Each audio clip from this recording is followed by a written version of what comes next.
अस्सलामुअलैकुम प्यारे बच्चों, मैं हूं आपकी रिफ़त मैम। आज हम क्लास 7th के सिविक्स का chapter growing up as boys and girls का कंटिन्यूएशन करेंगे। हमने पिछले लेक्चर में पढ़ा था मदर डज नॉट वर्क। अब हम पढ़ेंगे वैल्यूइंग हाउस वर्क। हरमीत की फैमिली ये सोचती है कि जसप्रीत जो घर का काम करती है वो असली काम नहीं है। ये फीलिंग जो है ये यूनिक नहीं है, ये चीज़ पूरी वर्ल्ड में कॉमन है। हर कोई ये सोचता है कि जो जॉब करता है सिर्फ वो ही काम करता है और घर का काम कोई काम ही नहीं। जबकि एक औरत भी घर में बहुत सारे काम करती है, घर वालों की देखभाल करती है, बच्चों की, बूढ़ों की, बीमारों की देखभाल करती है और घर का सारा काम करती है, और ये सोसाइटी उसके काम करने को कोई वैल्यू ही नहीं देती है। अब हम पढ़ेंगे लाइव्स ऑफ डोमेस्टिक वर्कर्स। हमने जो स्टोरी हरमीत की पढ़ी उसमें दिखाया गया है कि हरमीत घर का काम करती हैं। वो खुद तो घर का काम करती हैं, लेकिन उसके घर में एक डोमेस्टिक वर्कर भी आती है काम करने के लिए, जिसका नाम मंगला है। बहुत सारे सिटीज़, टाउन्स में डोमेस्टिक वर्कर्स को काम दिया जाता है। डोमेस्टिक वर्कर्स बहुत सारा काम करती हैं, जैसे कि सफाई करना, कपड़े धोना, खाना बनाना, बर्तन धोना, छोटे बच्चों की देखभाल करना। ज़्यादातर डोमेस्टिक वर्कर्स औरतें होती हैं, लेकिन कई जगहों पे लड़के और लड़कियां भी काम करती हैं।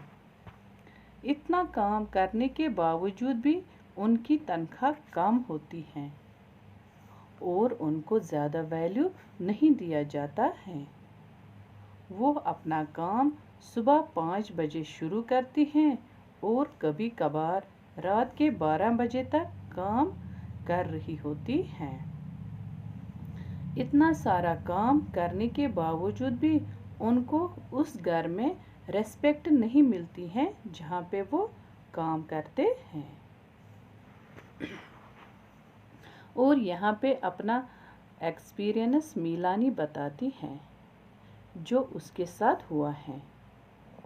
जब वो दिल्ली में काम करती थी, वो कहती हैं जहाँ पे मैं काम करती थी वो बहुत रिच थे, वो बहुत ही स्ट्रेंज थे।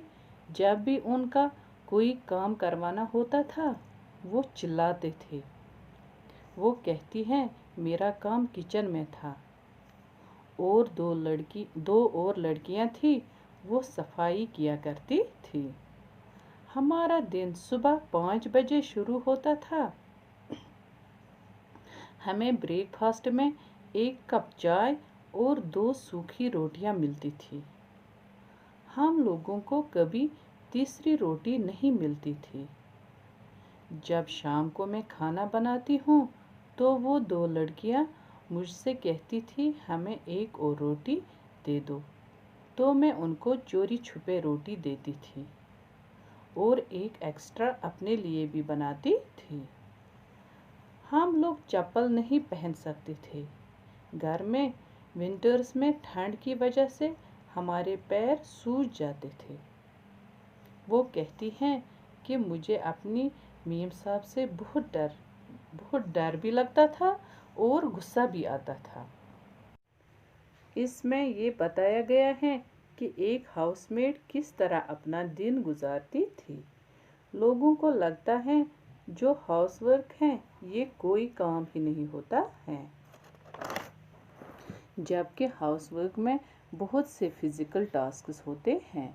फॉर एग्ज़ाम्पल, गांव में लड़कियों और औरतों को बहुत दूर जाना पड़ता है पानी लाने के लिए, और बहुत सारी औरतें लकड़ी काट कर लाती हैं, कपड़े धोती हैं, सफाई करती हैं, खाना बनाती हैं, जिसकी वजह से उन्हें बहुत घंटों तक गैस स्टोव के सामने खड़ा रहना पड़ता है। लेकिन अगर हम इस बात पे ध्यान देंगे कि जो औरतें घर का काम भी करती हैं और बाहर का काम भी करती हैं तो वो मर्दों से ज़्यादा काम करती हैं और उन्हें कम टाइम मिलता है रेस्ट के लिए। अब हम पढ़ेंगे वुमेन्स वर्क एंड इक्वलिटी। जैसा कि हमने देखा कि जो औरतें घर का काम करती हैं उन्हें बहुत ही कम इज्जत मिलती है, जो कि बहुत ही बड़ा हिस्सा है मर्द और औरत के बीच की इनइक्वालिटी का। तो इस इनइक्वालिटी को हमें ख़त्म करना होगा, फैमिली लेवल पे ही नहीं बल्कि सेंट्रल लेवल पे भी, यानी कि गवर्नमेंट को भी स्टेप्स उठाने चाहिए इनइक्वालिटी ख़त्म करने के लिए। तो गवर्नमेंट ने इस इनइक्वालिटी के खिलाफ बहुत सारे स्टेप्स पहले से ही उठाए हैं, लेकिन मैन और वुमेन के बीच में इनइक्वालिटी आज भी देखने को मिलती है। इसका इम्पैक्ट छोटी लड़कियों पे भी पड़ता है जो घर का काम करती हैं और स्कूल नहीं जा पाती।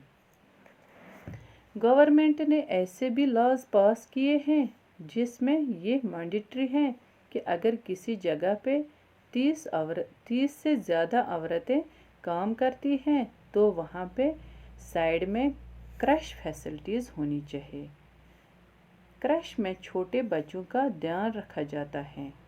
फॉर एग्ज़ाम्पल, अगर किसी जगह किसी की मदर काम कर रही है तो जहाँ वो काम करती हैं उसके साइड में एक क्रश होना चाहिए जहाँ उसके बच्चे का ख्याल रखा जाए। तो इसकी वजह से गर्ल्स भी स्कूल अटेंड कर पाएगी जो अपने छोटे भाई बहनों का घर में ध्यान रखते थे। उनको भी क्रशेस की वजह से घर में नहीं बैठना पड़ता है। तो प्यारे बच्चों, ये चैप्टर हमारा कंप्लीट हो गया है। बाकी वस्सलाम, अल्लाह हाफिज़, स्टे होम, स्टे सेफ।